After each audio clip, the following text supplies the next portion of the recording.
바벨탑 사건으로 하나였던 인간의 언어가 흩어졌습니다. 하지만 성령이 이 땅에 오심으로 흩어졌던 언어가 다시 하나로 소통하는 회복의 역사가 일어났습니다.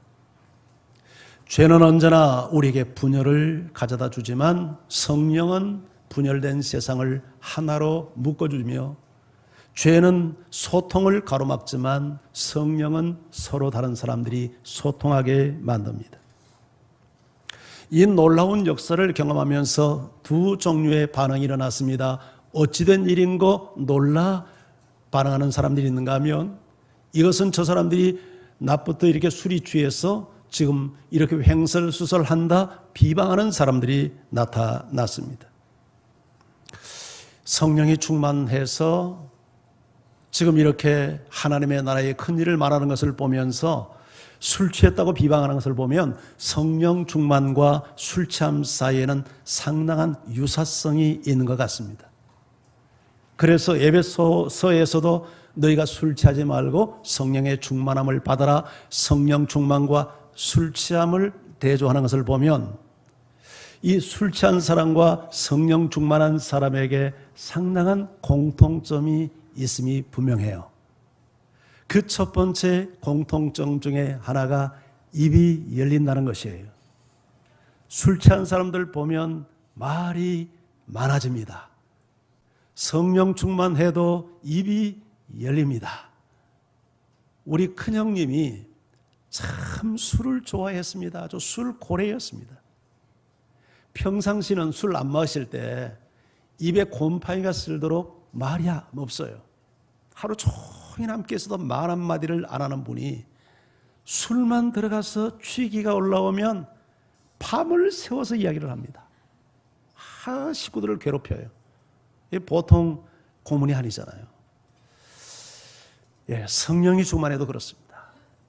성령 충만하기 전에는 우리가 입도 뻥건 안 하고 하나님 이야기를 말하지 않는데, 성령이 충만한 사람들은 체험이 생기고 간증이 생기고 마음의 기쁨이 넘치니까 하나님 나라의 일을 하고 또 자기 간증을 이야기하고 예수님을 이야기하고 이렇게 입이 열리는 역사들이 일어납니다. 근데 술 취해서 말하는 사람 보면 조리도 없고 횡설수설하잖아요. 한 말 또 하고 한 말 또 하고 혀도 굽고.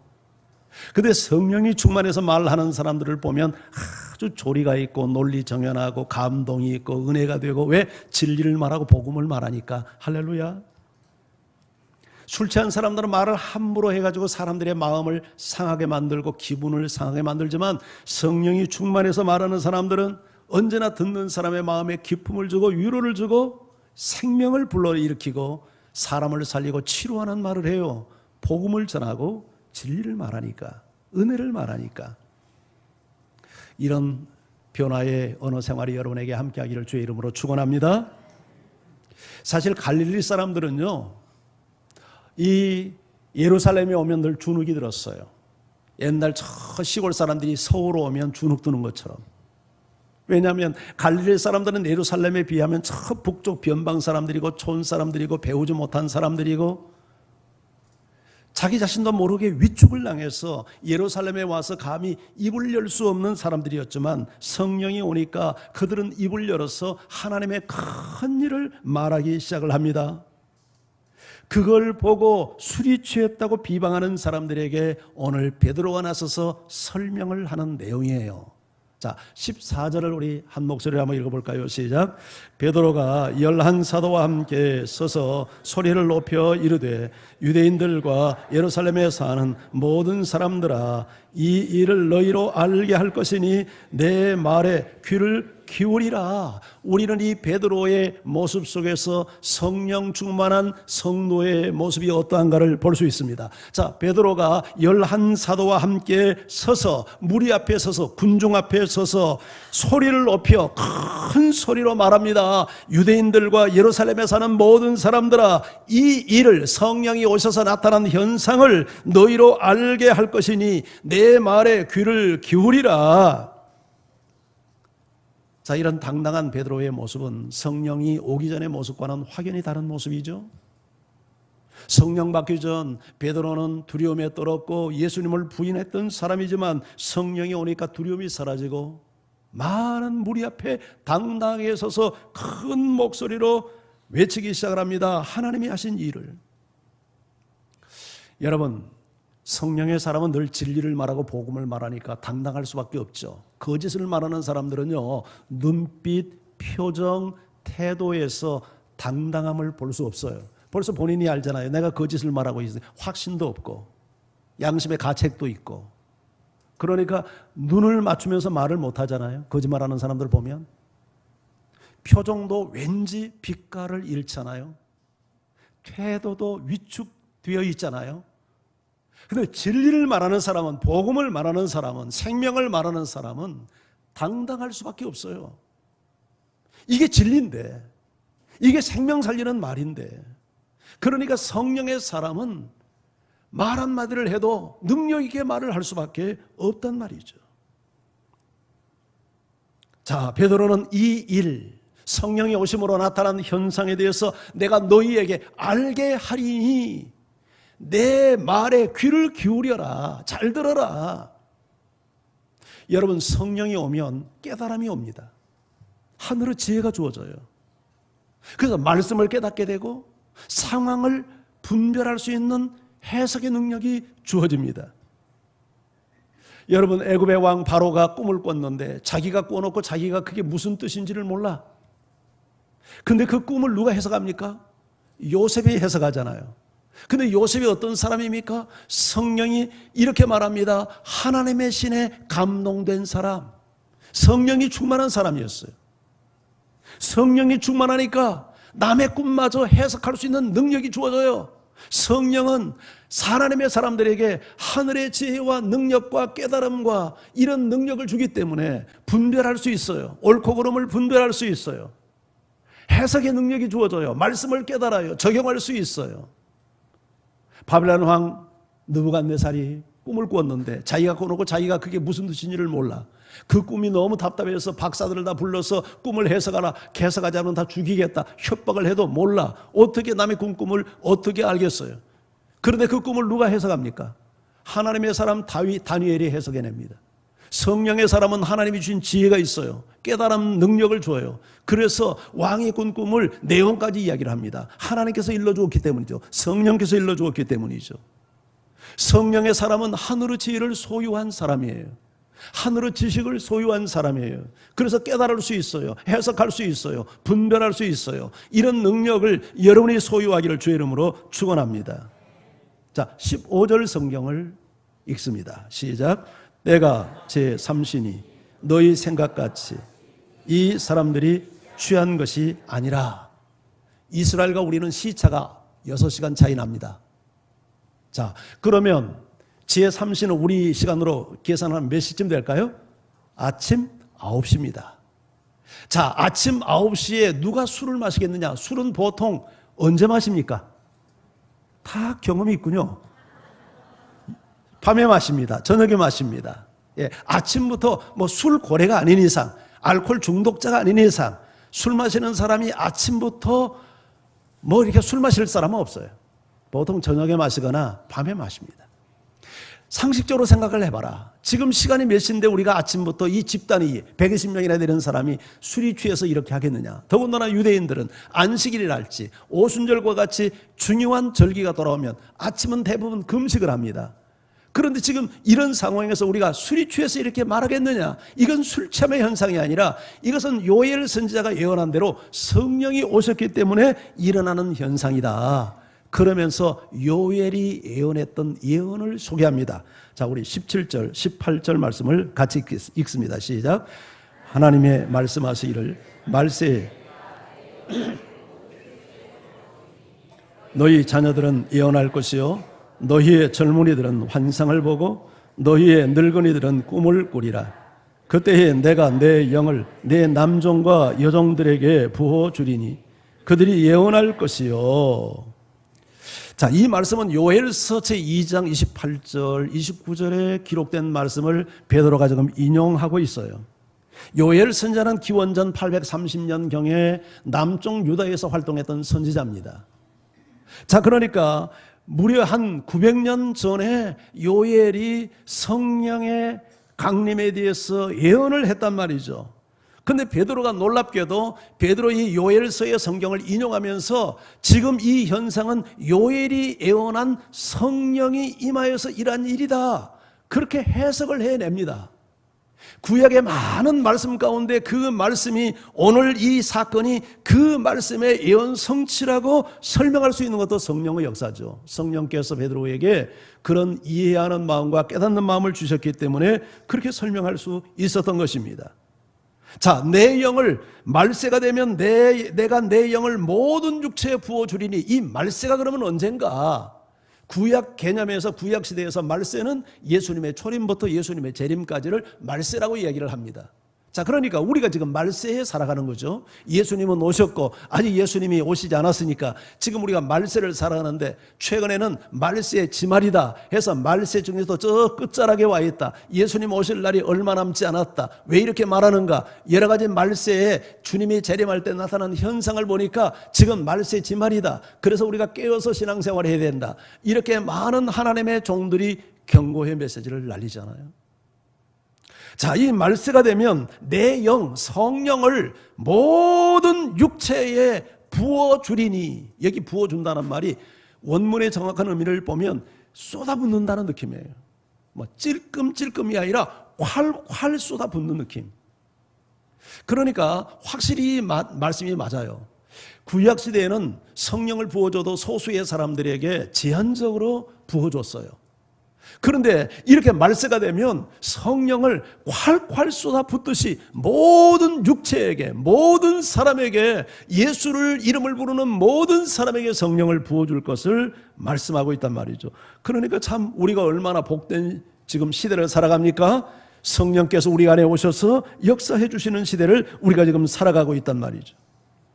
자, 그러면 어떤 일이 일어나는가? 자녀들은, 어린 자녀들이 예언을 하고, 젊은이들은 환상을 보고, 노인들은 꿈을 꾸고, 내 남종과 여종이 예언을 하리라.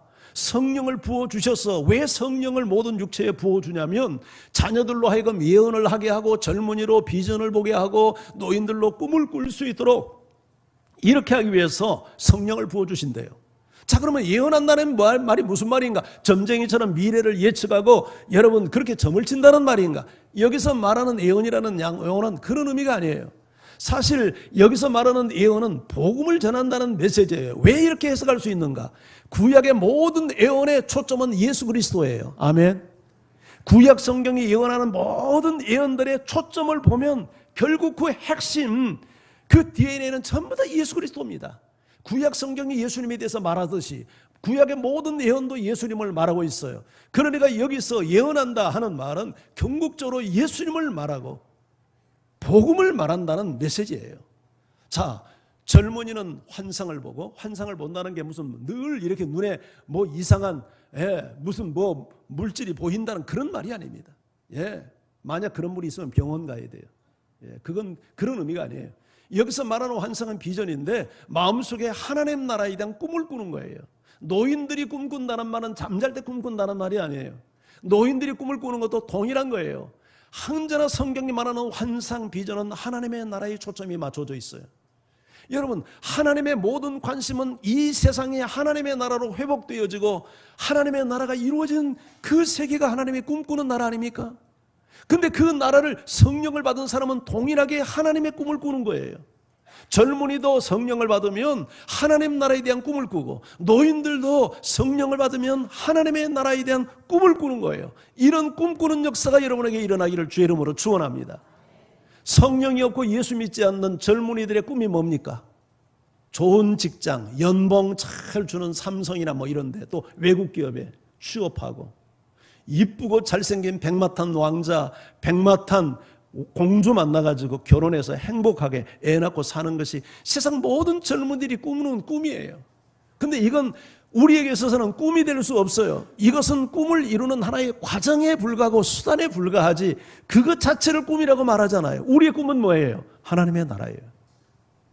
이 땅에 하나님의 나라가 임하고 세상 모든 사람들이 예수 그리스도의 통치를 받아서 천국을 경험하고, 불행이 떠나가고 악이 떠나가고, 찬송이 회복되어지고, 은혜가 회복되어지고, 감사가 회복되어지고, 사랑이 넘치고, 이런 하나님이 통치하는 세상이 이 땅에 오도록 가는 것이 우리 젊은 사람이나 우리 노인들이 꾸어야 될 진정한 꿈이요 비전인 줄 믿습니다. 이것이 성령께서 오셔서 하시는 일이에요. 그래서 성령이 강력하게 역사하는 시대는 언제나 예외 없이 복음이 전파되었고 선교의 확장이 있었어요. 미국에서 19세기에 강력한 성령 운동과 함께 부흥운동이 일어났을 때 많은 미국 사람들이 예수를 믿었습니다. 수많은 젊은이들이 선교에 헌신했습니다.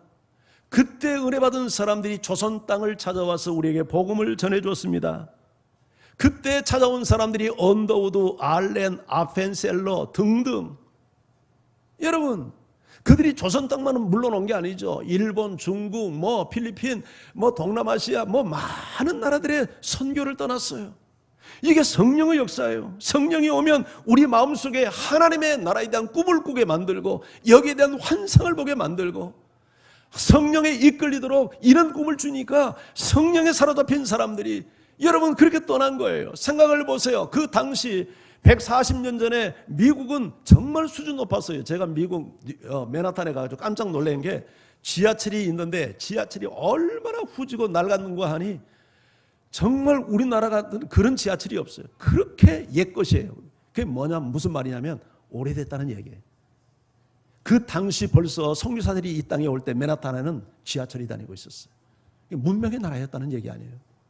그들이 그 땅에 살고 있었으면 돈 많이 받고 화려하게 인생을 살 텐데 그 땅을 떠나서 조선 땅, 말이 통합니까? 음식이 맞습니까? 문화가 맞습니까? 정말 가난하고 척박하고 풍토병이 울거리는 이 나라 와가지고 생명을 내어주는 이런 헌신과 희생을 통해서 우리에게 복음을 전해주었고 그래서 오늘날 이 한국에 이처럼 하나님의 교회가 성장하며 수많은 사람들이 구원을 받고 우리가 복받은 이렇게 구원의 역사가 일어나지 않았어요. 누가 한 일이에요? 성령이 하신 일이에요. 성령은 우리로 하여금 하나님의 나라에 대한 꿈을 꾸게 만듭니다. 사람들에게 복음을 전하게 만들고 선교에 관심을 갖게 만드는 거예요. 우리 연세 드신 어르신들에게 제가 도전합니다. 나이 먹었다고 나이 먹은 태 내고 뒷전에 물러앉아서 아무 일도 하지 않으려고 그렇게 생각하지 마세요. 이건 잘못된 생각이에요. 노인들에게도 성령을 부어주시면 하나님에 대한 꿈을 꾸는 거예요. 생각해 보세요. 믿음의 조상 아브라함이 몇 살 때 하나님 부름 받았습니까? 75세. 우리로 말하면 은퇴 이후예요. 그렇잖아요? 75세에 부름 받고 새로운 역사를 썼잖아요. 여러분 가나안을 정복했던 그 사람들 가운데 헤브론이라는 지역이 있는데 여기는 아주 요새 중에 요새이고 철병거, 요새로 말하면 탱크 부대가 있고 거기 얼마나 덩치가 큰지 거민들이 살아서 젊은 사람도 그 헤브론을 정복하는 것을 두려워했어. 아무도 하지 않으려고 하니까 나선 사람이 있었는데 그 사람이 갈렙이야. 갈렙이 몇 살 때 헤브론을 정복했습니까? 85세. 노인이 저 산지를 내게 주소서. 내가 저 땅을 정복하리이다. 노인이 모세가 이스라엘 백성들을 애굽에서 그 당시 애굽은 세계 최강의 제국이었고 강성한 나라였어. 그런 바로에게 찾아가서 자기 민족을 그것도 400년이 넘도록 종살이하는 민족을 해방시켜서 끌고 나온 사람이 누굽니까? 모세. 몇 살 때? 80에. 시편 90편은 모세가 쓴 책인데 사람이 강건하면 70이요 강건하면 80이라고 80은 인간의 최대 수명이야. 그 나이에 부름을 받고 40년 동안 그 광야를 이끌며 이스라엘 백성들을 훈련하는 리더십을 발휘했잖아요. 사실은 우리가 하나님의 나라 성령이 임하면 어린 아이에서부터 노인이기까지 모든 사람들이 하나님의 나라를 꿈꾸고 하나님의 나라를 선포하고 하나님의 나라를 위해서 일하는 그런 관심을 갖게 된다는 거예요. 제가 말씀을 가만히 묵상하는데 우리 노인들에게 하나님께서요 젊은 사람들에게 없는 것을 주신 게 굉장히 많다는 생각이 제가 들었어요. 뭐가 있냐면 첫째 시간이 많아. 그렇잖아요. 젊은 사람들은 직장 다니고 돈 버느라고 시간이 없어. 그런데 은퇴를 딱 하고 나면 남 가진 건 시간밖에 없어. 또 뭐 또 있냐면 돈도 있어. 왜 이렇게 반응이 썰렁해요? 돈이 있잖아요. 돈. 물론 다는 아니지만 전반적으로 젊은 사람들은 돈 없어요. 근데 나이 드신 분들은 좀 있잖아요. 예, 전부 다 있잖아요. 예, 있어요. 그리고 또 있어. 요새는 건강도 좋아졌어. 예, 물론 뭐 관절이 안 좋아서 조금 뭐 힘들어하는 우리 엄마, 아버지들도 계시지만 여러분, 요새는 100세 시대야.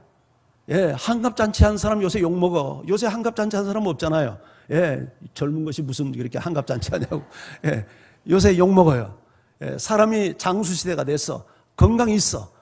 선교하고 전도하는데 모든 조건을 다 갖췄어. 시간이 있어, 돈이 있어, 건강이 있어. 이제는 내년부터는 일절 교회 지원 없이 자비량으로 선교 나가는 겁니다. 아멘. 이럴 줄 알았어. 이럴 때 아멘이 천정이 날아가도록 좀 아멘 해야 되는 거 아니요? 우리 자비량으로 선교하는 겁니다. 아멘. 에이, 조금 더 좀 높은 음으로 아멘. 아멘만 하지 말고 갑시다. 저 아프리카도 한번 가자고, 저 니제르도 한번 가고. 나도 아직 못 가봤지만.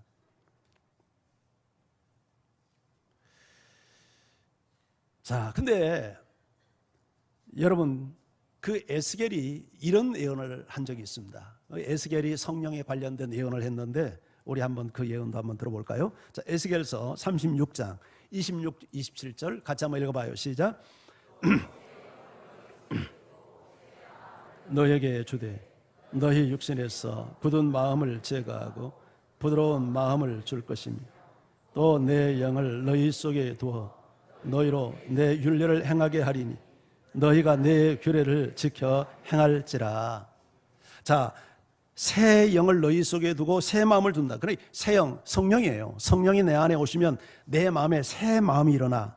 그래서 굳은 마음이 제거되고 부드러운 마음이 주어져. 성령이 내 속에 있으면 주의 율례를 행하게 되고 규례를 지켜 행하게 돼. 두 가지 변화가 일어나. 내적 변화, 외적 변화. 내적 변화는 마음의 변화, 외적 변화는 말씀을 행하게 돼. 성령이 오시면 마음의 변화가 일어나. 제일 중요한 마음의 변화예요. 마음의 변화. 여러분, 예수 믿고 마음이 변하는 여러분들을 주의 이름으로 축원합니다. 어떻게 변하냐면 굳은 마음이 부드러운 마음으로 변해요. 굳은 마음은 무슨 마음? 하나님을 받아들이지 않는 마음, 말씀을 받아들이지 않는 마음, 딱딱한 마음, 돌박 같은 마음, 길박 같은 마음이 성령이 오시면 기경이 돼. 부드러워. 아멘이 되고 수용성이 높아져. 하나님을 수용하게 되고 말씀을 수용하게 돼. 그러니까 하나님이 그 성령이 오면 내 마음밭을 바꿔주는 거예요. 그래서 성령이 충만한 사람은 말씀을 들어도 수용적이야. 눈에서 빛이 나, 얼굴에서 빛이 나. 그냥 아멘, 아멘이 돼. 화난 사람처럼 앉아있는 사람은 이게 좀 곤란해. 그러면 말씀이 들어도 내 것이 안 돼. 여러분, 얼굴을 확 피고 수용을 하시기를 바랍니다. 부드러운 마음을 가져야 돼. 부드러운 마음. 무슨 말씀이 떨어져도 아멘, 아멘, 아멘, 아멘. 이런 부드러운 마음. 예. 그 부드러운 마음이 내 마음속에 있을 때 말씀이 들어와. 말씀이 들어오니까 말씀이 아멘으로 받아지니까 행함이 나타나. 율례를 행하게 되고 규례를 지켜 행하는 이런 놀라운 변화가 일어나. 말씀을 지키니까 내 삶의 변화가 일어나. 삶의 변화가 일어나니까 내 안에 천국이 일어나. 천국이 일어나니까 찬송이 나오고 감사가 나오고 예배가 회복되어지고 말씀에 대한 깨달음이 새로워지고 사람들이 나를 보면서 와, 저 사람 보니까 하나님이 살아계신 갭이여, 나도 예수 믿었으면 좋겠어, 이런 마음이 든단 말이죠. 이게 모든 게 다 이게 완세트로 다 이게 서로 통하지 않습니까? 이게 전부 다 무슨 역사? 성령의 역사.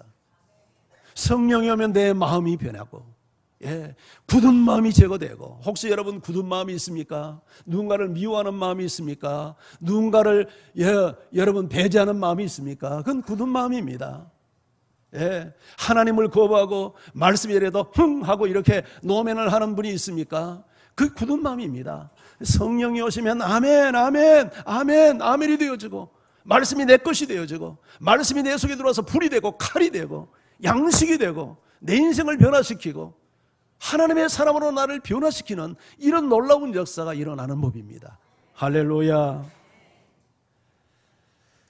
자, 그런데 요엘은 거기서 예언을 마친 게 아니라 또 다른 예언을 합니다. 또 다른 형태의 예언. 그게 19절 20절이에요. 자, 19절 20절을 같이 읽어봅니다. 시작. 또 내가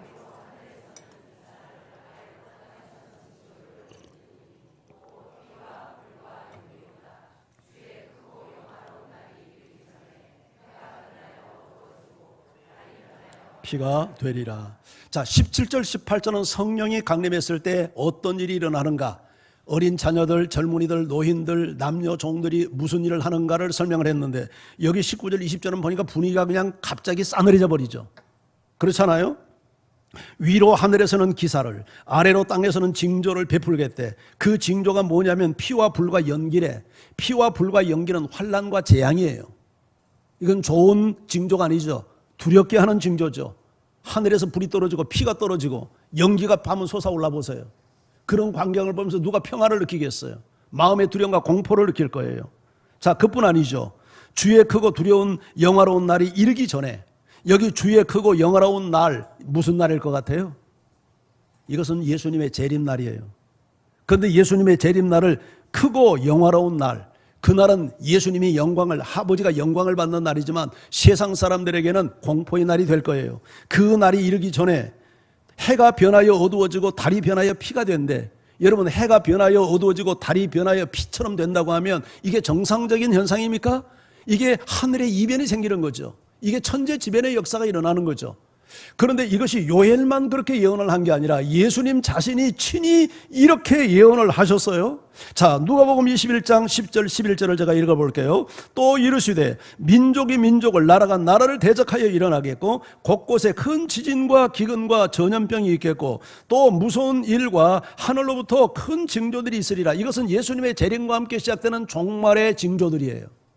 예수님의 재림은 세상의 끝이 오는 종말입니다. 그 종말이 오기 전에 민족과 민족이, 나라가 나라를 대적한데, 전쟁이 일어난데, 앞으로 갈수록 전쟁의 소문은 증가될 거예요. 곳곳에서 지진이 아니라 큰 지진이 일어나고, 기근과 사람이 먹지 못해서 흉년으로 죽고 전염병이 돌고 무서운 일들이 일어나고 하늘로부터 큰 징조가 있겠대. 예수님이 직접 하신 말씀이니까 이게 무슨 사기겠어요? 거짓말이겠어요? 공포감을 조성하려고 한 말이겠어요? 예수님이, 진실하신 예수님이 하신 말씀이에요. 자, 마태복음에서도 이야기해요. 마태복음 24장 29절 31절에 보면, 그날 환난 후에 즉시 해가 어두워지며 달이 빛을 내지 아니하며 별들이 하늘에서 떨어지며 하늘의 권능들이 흔들리리라. 그때에 인자의 징조가 하늘에서 보이겠고, 그때에 땅의 모든 족속들이 통곡하며 그들이 인자가 구름 타고 능력과 큰 권능으로 오는 것을 보리라. 그가 큰 나팔 소리와 함께 천사들을 보내리니 그들이 그 택하신 자들을 하늘 이 끝에서 저 끝까지 사방에서 모으리라. 예수님의 재림이에요. 재림 전에 어떤 징조가 나타난다고요? 환란이 일단 한번 지나가고, 해가 어두워지고 달이 빛을 내지 않고 별들이 떨어지고 하늘의 권능들이 흔들린대. 그러면서 인자가 이 하늘에서 내려오는 징조가 나타나는데, 사람들이 예수님의 재림하는 모습을 보며 모두가 통곡을 한대. 왜 박수를 치지 않고 통곡을 할까? 두려우니까, 공포의 시간이니까. 자, 그런데 이처럼 예수님이 오시는 날 그런 일이 있는가 하면, 큰 나팔 소리와 함께 천사들을 보내서 택하신 자들은 어떻게 해요? 하늘 이 끝에서 저 끝까지 사방에서 택함받은 백성들을 모은대. 그러니까 재림 때 두 가지 현상이 일어나는 거야. 심판받는 사람들이 있는가 하면 구원받는 사람들. 심판받는 사람들은 가슴을 치고 통곡하고, 구원받는 사람은 찬송하겠죠. 저는 여러분들이 인생의 마지막 날, 예수님의 재림의 날, 단 한 사람도 가슴 치고 통곡하고 두려움에 떠는 자가 없이, 오 예수여 오시옵소서, 할렐루야 손뼉치고 찬양하며 하나님 앞에 나가는 하나님의 사람들이 되기를 주의 이름으로 축원합니다. 그러면 누가 이런 구원을 경험할 수 있을까? 누가? 자, 우리 21절 오늘 성경을 한번 같이 읽어봅니다. 자, 함께요. 시작. 주의 이름을 부르는 자는 구원을 받으리라 하였느니. 누굽니까? 주의 이름을 부르는 자가 구원받아요. 누구든지예요. 예외가 없어요. 어떤 사람이든지. 인종의 차별도 없고, 시대적 차별도 없고, 남녀의 차별도 없고, 빈부의 차별도 없어요. 누구든지 예수를 주로 시인하면, 부르면 구원을 받는 거예요. 구원을 받는 거예요. 자, 그런데 이제 전체 맥락을 한번 볼게요. 왜 요엘이 성령 강림을 이야기하다가 예수님의 재림의 무시무시한 사건을 예고하고 그리고 주의 이름을 부르면 구원을 받는다는 예언을 했을까? 이게 한 세트예요. 이것은 성령께서 예수님이 재림하기 전에 사람들을 구원하기 위해서 오신다는 사실을 보여주는 그림이죠. 그렇죠. 성령이 오면 자녀들에서부터 노인에게까지 남녀 종들 모두가 환상을 보고 꿈을 꾸고 예언을 하는 이유는 성령의 도구가 되어서 사람들로 주의 이름을 불러 구원받게 하도록 하기 위함이 아니겠어요? 이게 성령의 역사예요. 우리 교회가 어디에 관심을 두어야 하겠습니까? 당신이 성령의 사람이라면 무슨 꿈을 꾸고 살아야 되겠습니까?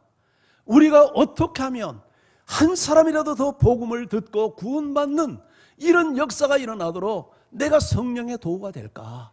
이런 관심을 갖는 것이 성령의 사람이 가져야 될 마땅한 태도이지 않겠어요?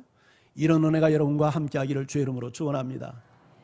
예수 믿고 복 받았다는 게 뭡니까? 아프지 않고 부자 되고 자식 잘 되고 세상에서 출세하고, 물론 그것도 무시할 수 없는 복이지만 하나님께서 궁극적으로 우리에게 주시기를 원하는 복은 그게 아니잖아요. 정말 영원한 지옥과 고통과 하나님과의 분리됨으로부터 우리가 구원받아서 천국을 소유하고 하나님의 백성의 삶을 살아가는 것이 진정 우리가 누려야 될 복이지. 세상에서 잘 되다가 지옥 가면 그게 무슨 꼴이요? 그건 복이라고 말할 수가 없는 거예요.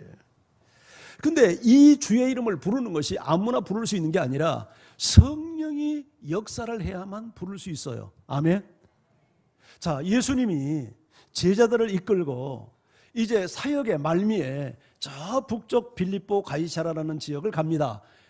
이스라엘은 가이사라가 두 동네예요. 저기 지중해변에 가이사라가 있고 저기 북쪽 빌립보 지역 헬몬산 아래에 가이사라가 있어요. 빌립보 가이사라.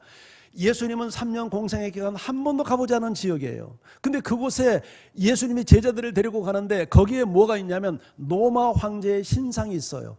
북한에 가면 평양에 김일성, 김정일 큰 동상이 있죠. 모든 해외에서 온 방문객들도 다 거기 가서 절을 해야 됩니다. 북한은 완전 종교사회예요.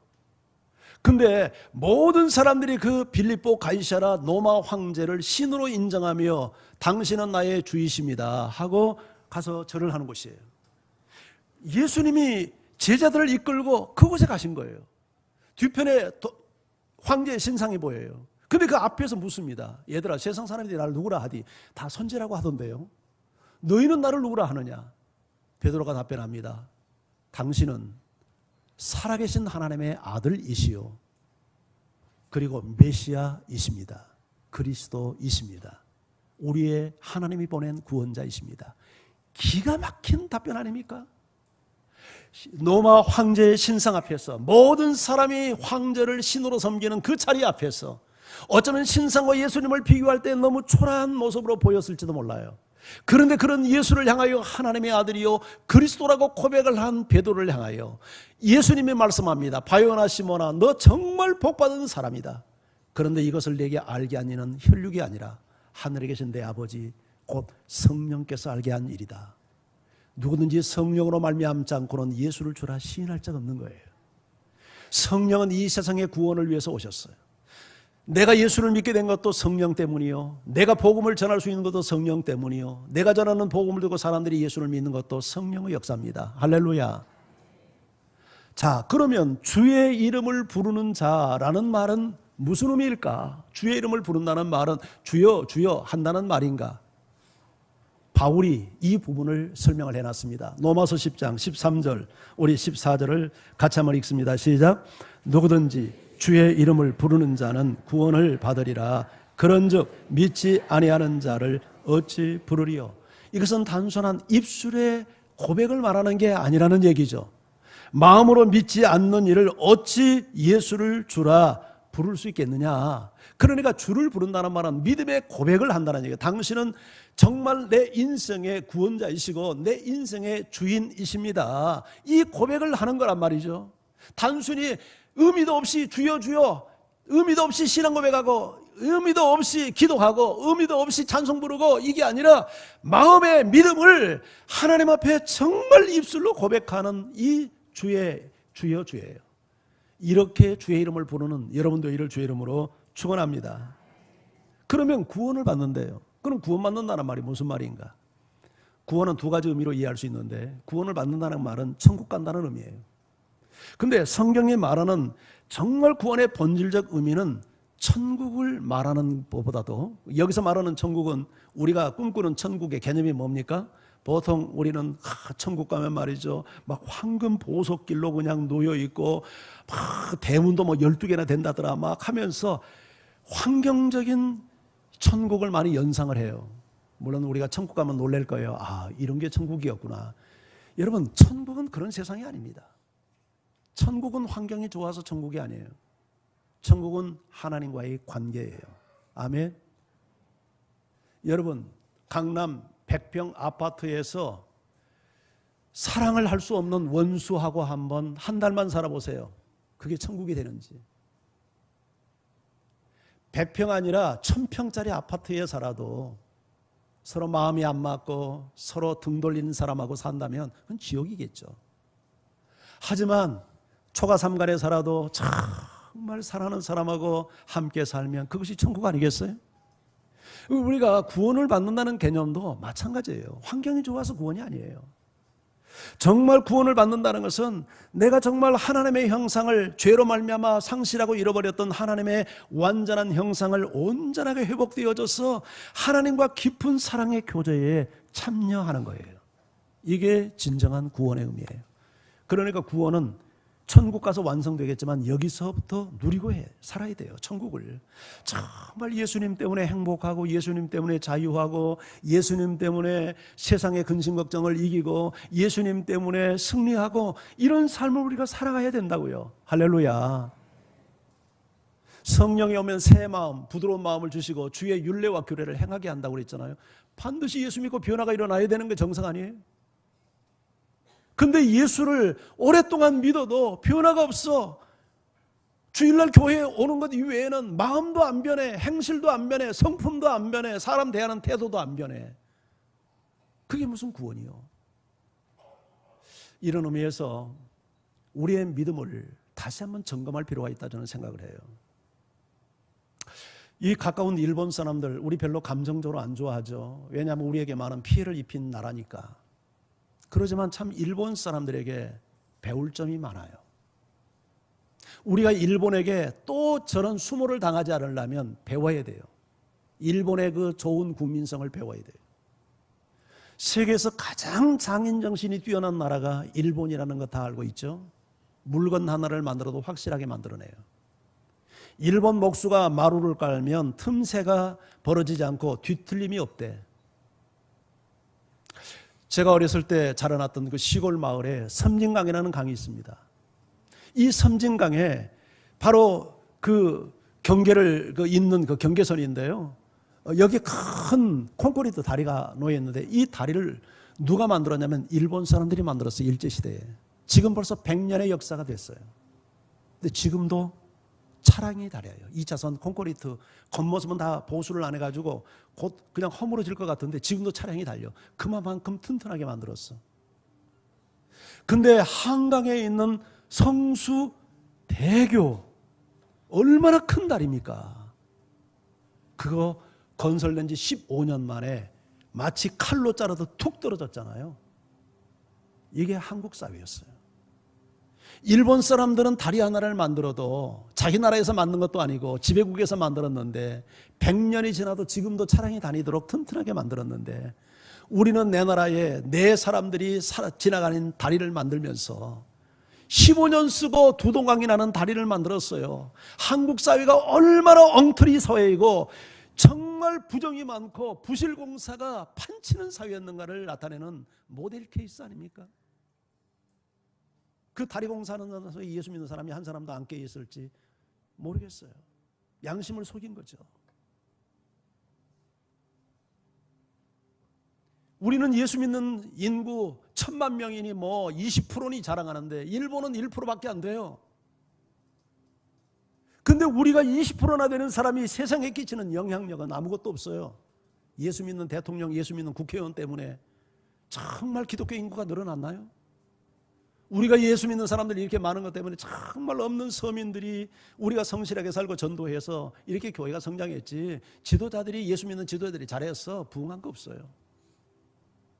오히려 사고 안 치면 다행이지.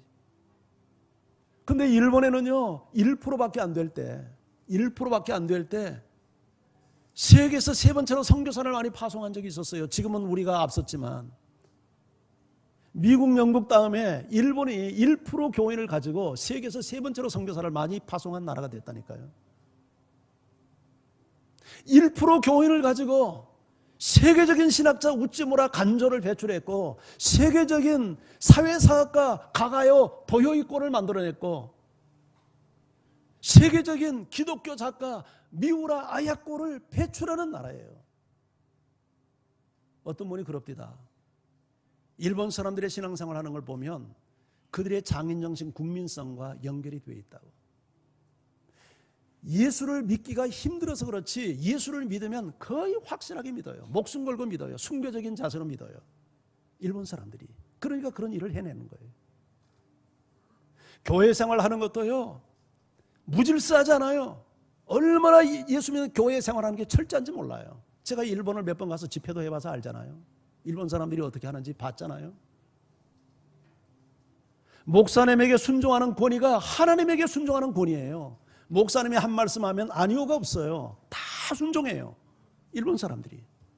여행을 할 때도 다르잖아요. 한국 사람은 지멋대로 돌아다녀. 일본 사람은 깃발 하나 들면 다 따라와. 유치원생들처럼. 국민성이에요. 우리가 어떻게 신앙생활을 해야 될지 생각해 봐야 될 부분 아닙니까? 그저 주여 주여만 한다고 천국 그냥 맡아놓은 밥상처럼 안일하게 신앙생활하고 그렇게 해서는 되겠어요? 성령이 오신 목적은 이 땅에 주의 이름을 불러서 구원받는 백성, 하나님의 백성을 만들어내는 건데, 그 구원이라고 하는 것이 그냥 교회만 가고 신앙 공부만 하면 그래 천국 그냥 막, 그게 아니란 말이죠. 정말 천국 갈 사람은 이 땅에서 천국의 삶을 살아야 되잖아요. 여러분에게 정말 천국이 있습니까? 이런 삶을 사는 사람이 천국에 가는 거지, 여기서 천국을 경험하지 못한 사람이 어떻게 천국을 가겠어요? 내가 이 땅에서 천국을 경험하려면 정말 믿음으로 예수의 이름을 부르고, 주께서 명령하시고 말씀하시면 무릎 꿇고 정말 그런 반응을 보여야 되잖아요. 이게 예수 믿는 거 아니겠어요? 저는 이런 은혜가 여러분과 함께 하기를 주의 이름으로 축원합니다. 사도행전은요, 성령 받고 예수 믿는 사람이 어떻게 변화되었는가를 기록한 책이에요. 그래서 사도행전은 변화의 책, 생명의 책, 구원의 책이에요. 이런 사도행전의 역사가 우리 가운데도 일어나기를 주의 이름으로 축원합니다. 우리 같이 찬양해요.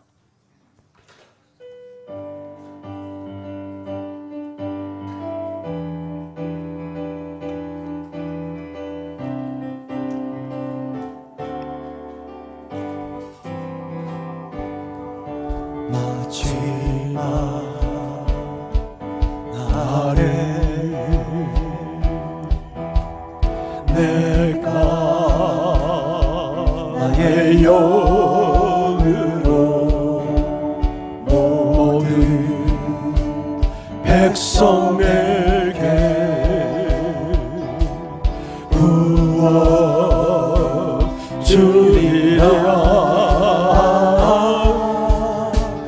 자녀들은 내어날 것이요 청년들은 환상을 보고 아비들은 꿈을 꾸리라. 주의 영이 임하면 자녀들은 예언할 것이요 청년들은 환상을 보고 아비들은 꿈을 꾸리라. 주의 영이 임하면 성령이여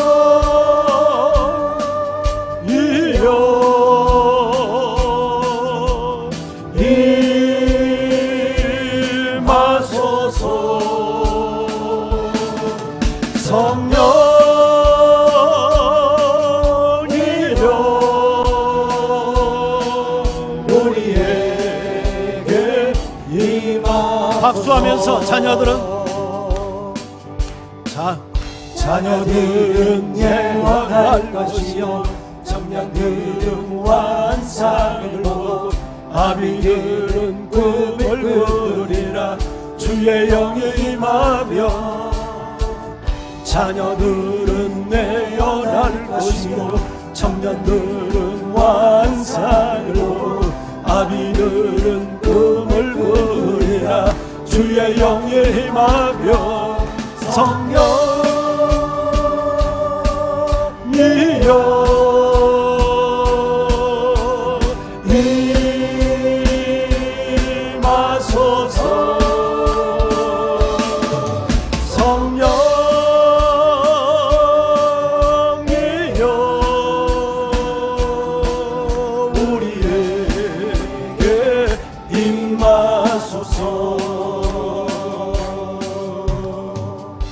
기도할 때 하나님 말세에 모든 육체에 부어주기로 약속한 성령을 충만하게 나에게 부어주셔서 예언하게 하시고 환상을 보게 하시고 꿈을 꾸게 하시고 하나님의 나라를 마음에 품고 살게 하시고 복음을 전하게 하시고 주의 이름을 불러 구원받게 하되 입술로만 주여 주여 하는 게 아니라 믿음의 고백으로서 주의 이름을 부르게 하시고 정말 이 땅 위에서 천국을 경험하고 살아가는 참된 구원에 이르는 복을 우리가 누리게 해달라고 다 같이 오늘은 한번 주여 한번 부르고 기도합니다. 주여